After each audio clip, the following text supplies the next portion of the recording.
Thank you so much for everyone who has joined us for our first webinar on learning the inside secrets of saving thousands of dollars on a diamond engagement ring. Next slide. As you can see, I'm a second generation gemologist. We started our business in '81. So I've been in this business for over 30 years, but the Philadelphia Diamond Company has been in existence for more than 15 years. And we are excited that you are here. And we just want to tell you all the insides and outsides on how to buy the perfect diamond for that perfect person. Okay, our mission, our number one mission is to just educate prospective grooms around the world to make the best choice so that when they go into a jewelry store, they just know exactly what to do without wasting a lot of time and wasting a lot of money. Next. The agenda is basically want to talk about the basics. A lot of you have heard about the basics, the 4 C's, and we'll get into that and the other C's as well. Why quality matters, only quality appreciates, and that's what we're going to get into as well. You want to have something that's going to appreciate. If you put good money into something, you want to make sure that it lasts and that you're going to get your best return. Next is we're going to talk about the quality at wholesale prices. Wholesale prices is one of those things that, as you see online, you can get a whole lot of different prices. It doesn't come down to just one particular price on a 1 carat D color flawless. It has a range, and we can talk about the range there. Wholesale is almost, or retail is basically obsolete when it comes to the diamond market. No one's really getting retail prices like they did years ago. There's so much on the line, and there's so many things that are very confusing, and I just want to be able to help clarify some of the things that you may have heard or still might be confused about. Next slide. Number one, I always tell people, do your research. Again, the internet is always open 24 hours. You want to get all the information you can. GIA is the institute that created a whole grading system. You want to be able to look at those resources. What did they come up with? What's the latest and greatest? If you want to go a little bit deeper, as in what's going on in the technology around diamonds and what are they doing, and how it's priced today. Next slide. This question always comes up, quantity versus quality. How big should I get, or what quality should I get? It is a big range, so you want to kind of go for, I would say, quality first. Quality is always best because it appreciates. The size, how many little teeny diamonds, it just doesn't matter that, you know, that whole makeup of a stone. You don't want something that's assembled. You want something that's quality, and quality always appreciates. People notice quality. The person who's going to receive that diamond is going to be able to see quality. I always joke about that women have a loop in their eye, so I always tell guys, don't just look at the price, look at the quality first, and that you would appreciate it as well as I'm sure she will. Next slide, please.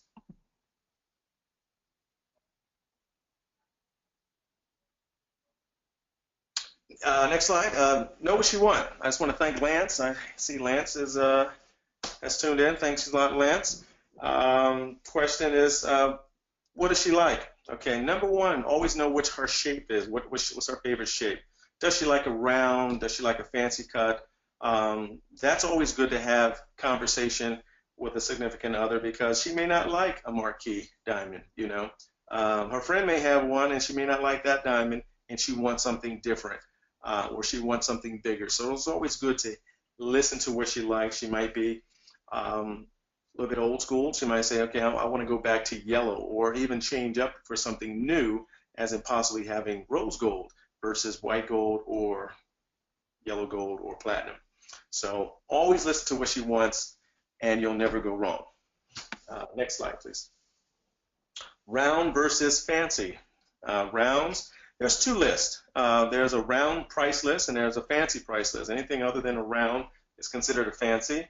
But there's a lot of beautiful stones in fancies, and sometimes you save up to about 20% going with a fancy versus a round. Rounds has been a #1 stone for a long time. I don't think they ever lost a #1 position. They just have a wider, spreadier cut because they're cut like a cone. So there's not a lot of fat underneath it, not a lot of extra weight that you would need to pay for. So that gives you the most brilliance. So it's the most desirable. It's very, I would say in the industry, being a jeweler, it's probably easy and simple to set because the edges, the girdle is rounded versus points. There's no points to set to a round. So to me, technically rounds are easier to set. So they're very simple to design and so on. So keep that in mind. If you don't know what she likes, that's always a great place to start. A round, you can never go wrong if she's just happy just to receive a diamond engagement ring. Next are the different shapes. You see the oval, marquee, the radiant, the heart, the azure. Azures are great stones as well. It's one of my favorite. Next to round, it has bigger facets. It's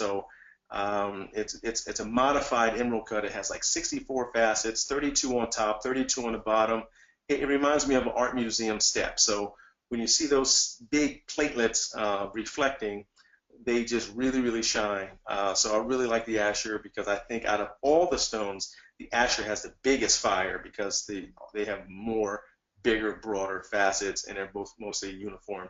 The emerald cut doesn't have as many. They usually have just one big facet on top of the emerald cut, and that's kind of more of the older style emerald cut. But they're still as nice, and you have to just dress those up with other diamonds.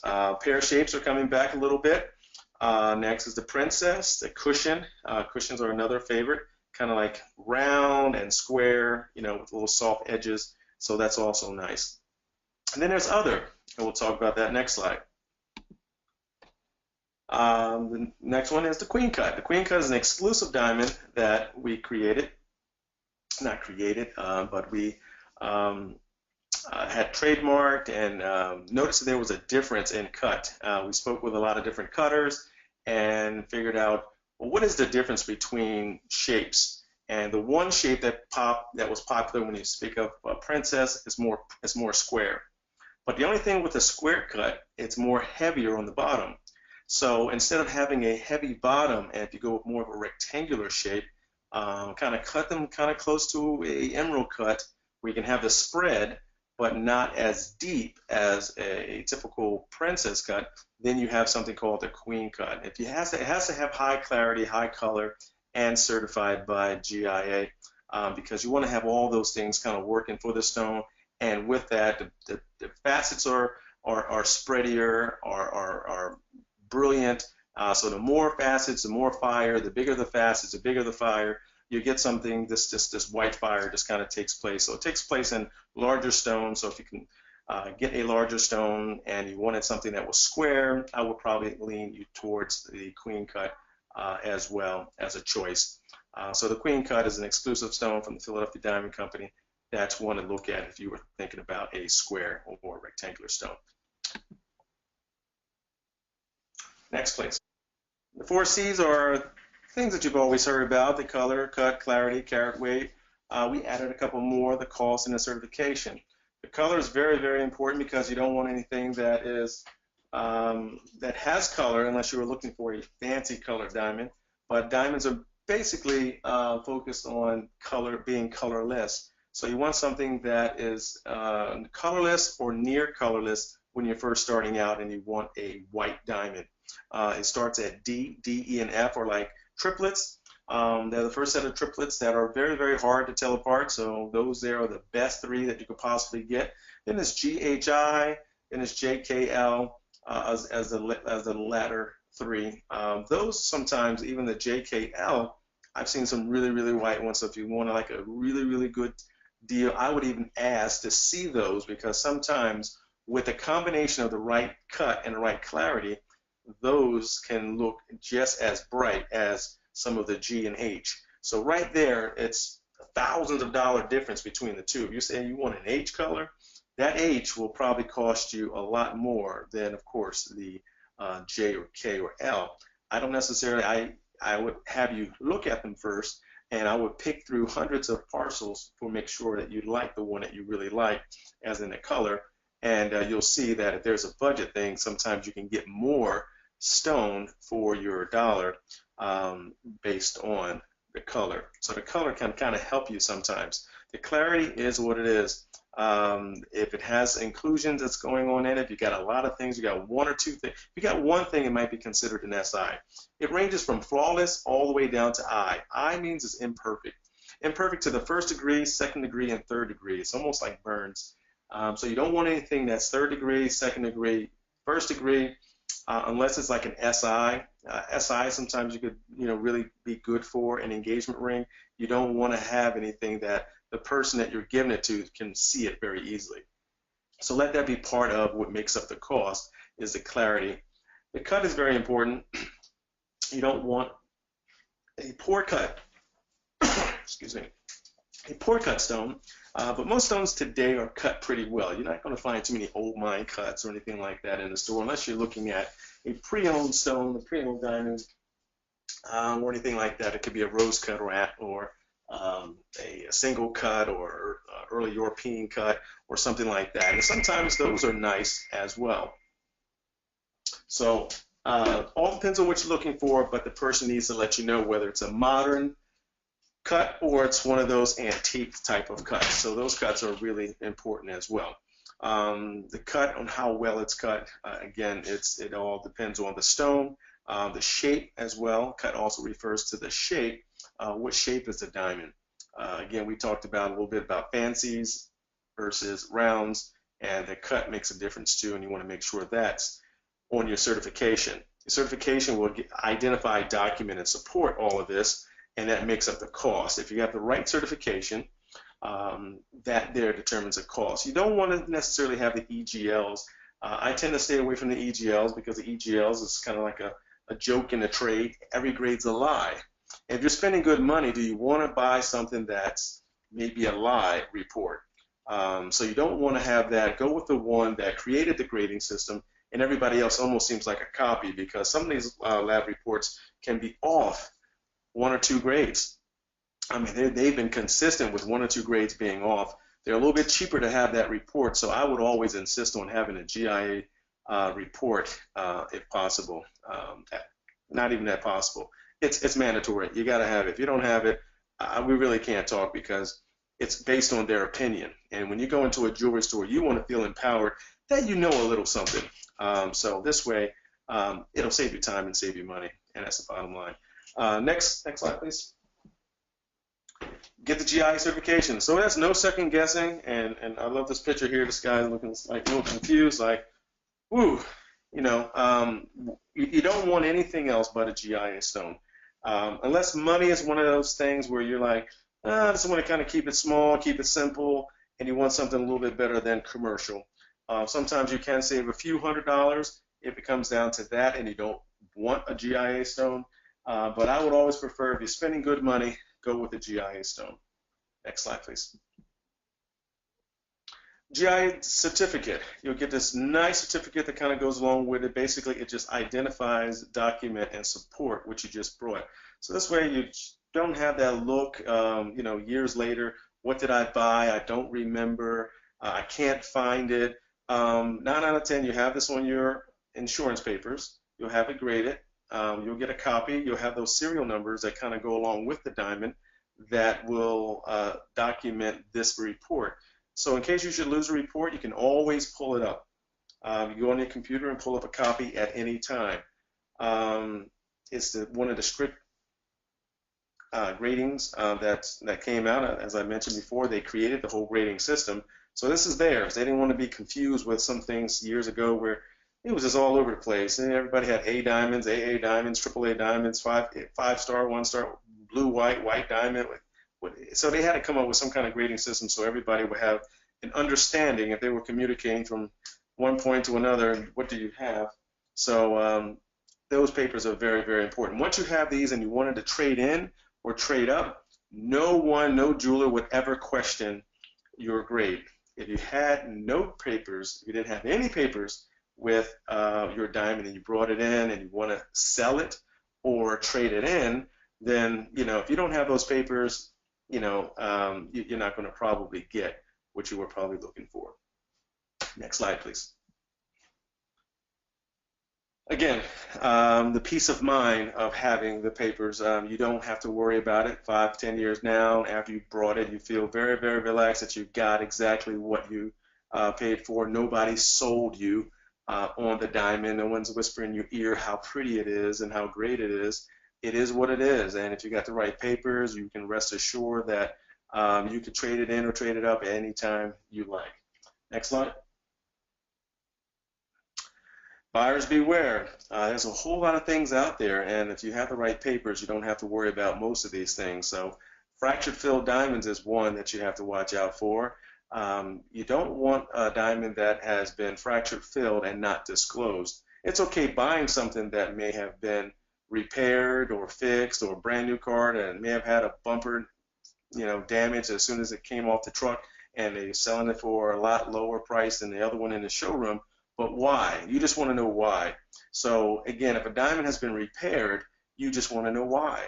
If it's been laser treated or laser drilled, you want to know why. And if so, am I saving? Can I see the savings? You should see the savings if you're buying a fracture filled. You should see a savings if you're buying a laser drilled. You should see You should see the savings if you're buying an irradiated diamond. Radiated diamonds, or diamonds that they may change the color, if they put it through a certain treatment process.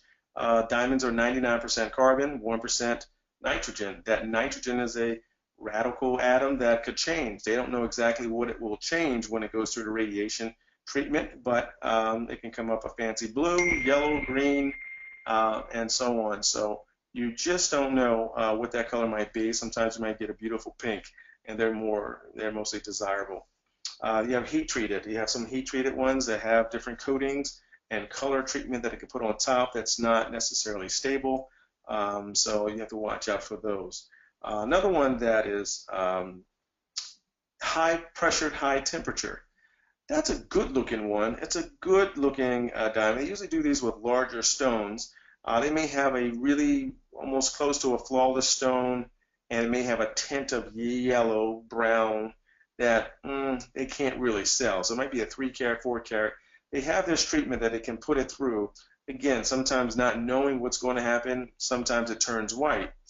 But even then, now all of a sudden you got this D or E color or F color. You usually get to the top 3 when you go through this treatment.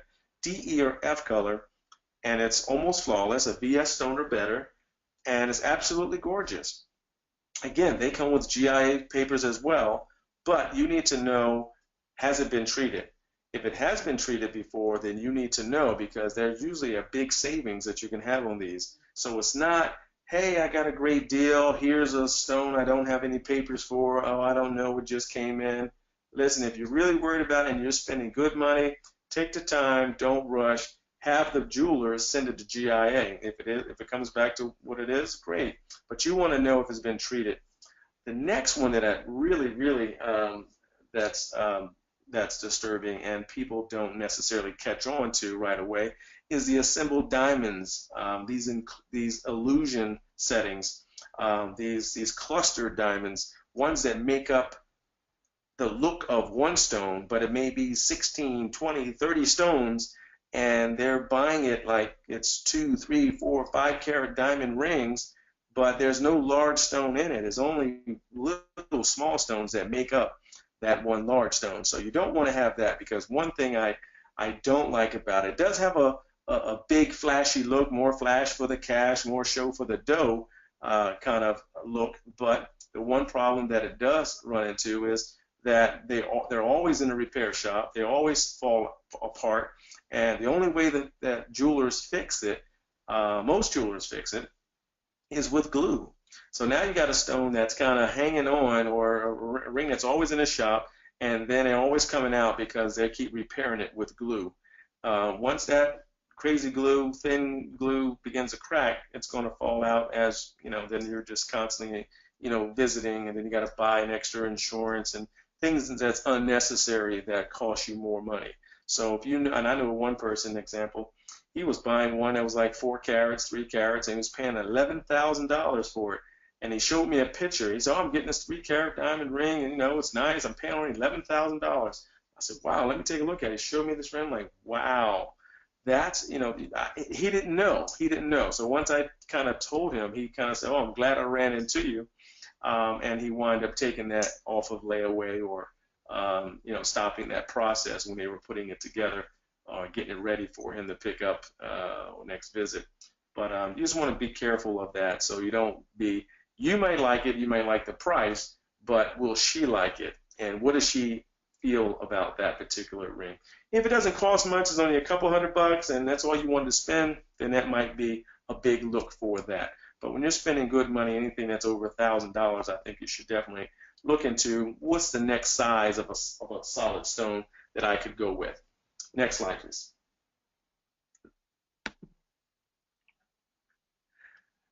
Number 4, look out for the bad jewelers. I mean, number 1, you want to kind of know the jeweler's reputation. Since we're in a lot of technology, Google them, see what kind of reviews they have. Watch out for the places that have so many different stores in. They may be there this week, may not be there next week. Is that a reputable kind of place where you want to go and buy your jewelry? Will the person who's receiving that ring like the place where you're getting it from? You just have to be careful of that. That's all. Buying online is another one. You don't get all the information online. They give you some, and that's good, but sometimes little information could be dangerous. That's why I wanted to have this webinar and speak to people live. So if you ever have a question during the day, please don't hesitate to call, or you can call 24-hour number. We have a live person that will answer your question and be able to let you know when we can get back to you in person, or even be able to set up an appointment. But you want to be able to buy with confidence and not have any gimmicks. A lot of gimmicks are out there. Like something fell off the truck, no one came and picked it back up after they put money on it. There's no rule or law that you have to put it in a case for the balance of anyone's layaway. So that's a gimmick. I'm surprised a lot of people fall for that, but everybody loves a good deal. I'm no exception. Love a good deal, but I know that I'm going to pay. I'm going to get what I pay for. I just don't want to pay more than I have to. So sometimes you have to be aware of that cheap price, because sometimes if it's too good to be true, 9 out of 10 it is. Next, please. Okay. Well, the checklist. Number 1, research and compare. Salesperson who's behind the counter may just be a salesperson versus a gemologist. If you can speak to a gemologist or have someone who's been in that store that has years of experience in selling diamonds and can tell you a little bit more than the average salesperson, then I would want to speak to them. Not just reading off a tag, not that a person can be stunned or by your questions that you might have. Number 1, just go in there and start asking what grade you want to see and compare it to a GIA stone, which comes with GIA certifications. Because once you have the GIA certification, now you're going to come up with the real grade and the real price versus the one they have on a case that's a special. Why is the one in the case special? Okay, so always look for quality, look for value, and look for service. Service is the one I think is the most valuable, because if you buy it, you want to know, is it convenient for me to get my ring checked, clean, serviced, appraised? If something happens, can I get it changed, altered, just made look new again? You can't do that with online, so that's a down. You have to send it back and forth, and once you buy a ring, no one wants to send it in the mail again. So you want to look out for that service. And that service is someone who would kind of, I'm just speaking of our store a little bit. We have our hours based upon our customers' needs. So if your need is that you get off work at 5 o'clock and the average jewelry store closes at 5, well, we'll stay open until 6 or possibly even 7. So we go beyond our normal time because we want to make sure that customers are 100% happy and 100% satisfied. There's nothing to me is more important than service, because if I ever want to get something done, I want to be able to call and get it done as soon as possible, and that's number one to me. So next slide. Here's what we do. We specialize in appointment only. We have certified GI in stones. I am a graduate gemologist. When you come into our beautiful, I think, jewelry, custom jewelry atmosphere for design, I'll show you just about everything that you're looking for.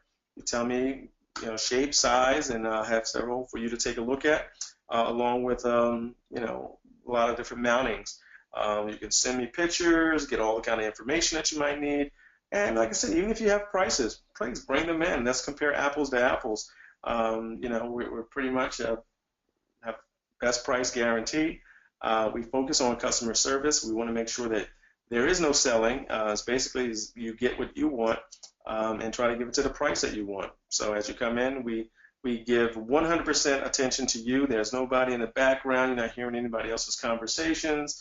The doors are not opening and closing. You don't have people coming in selling stuff. You don't have all kinds of things that can go on in some stores. We just want to make sure that people talk to the person who's actually going to do the work, that can actually give them the best price and the best service, and that's key. So that's pretty much all the things that we have going on. We're located in Philadelphia. We're located at between 4th and 5th and Market, inside the Forest Building, and that is at 111 South Independence Mall East, which is actually just 5th Street, and it goes all the way to 4th Street. I'm on the 6th floor. You can call and make an appointment at any time. If you're not in the Philadelphia area, we pretty much handle the tri-state area, and we also have a network of other jewelers that could possibly help you if you're in a different city or state. So don't hesitate to call or email us a question. My email is ken@philadelphiadiamondco.com, and you can reach me at any time. So if there's any questions, here's the time to ask. Okay, it's a question from Nick from Philadelphia. Has a question: how much should someone spend on an engagement ring? Great question. I used to laugh when I used to hear about the example of you should spend 2 months' salary. Okay, 2 months' salary. I'm thinking like, wow, okay. But if you're Bill Gates, that would kind of look ridiculous on your hand. So, but I thought about it after a while. I said, you know what? 2 months makes sense, especially if that person, let's say for example, was making $100 a week, and so 4 weeks, that's $800. He has $800. He can probably go in and possibly get maybe a 40 or 50 point diamond. That means a lot to that person who is going to purchase that diamond, and the person who's going to receive it should know how much and that means to him, because 2 months of $800, that's a lot. So it's all about giving something that's comfortable, not necessarily giving a Bill Gates type of diamond. It should be something that you know that she was going to appreciate, and it's a little bit more than that you probably anticipated that you were going to spend, but you want to give her exactly what she wants, because if she's happy and you look down at her hand, you're going to be happy. Everybody's going to be happy. You're going to get tons of compliments. How nice it is, especially like I say, you have a nice quality diamond. I don't care how small the diamond is, and when it's quality, you can always see it from across the room. The smaller it is and the more included it is, it looks like salt. You don't want anything that looks like salt. You want something that looks really, really nice and desirable. Okay. Any questions or that I can answer? Any more questions?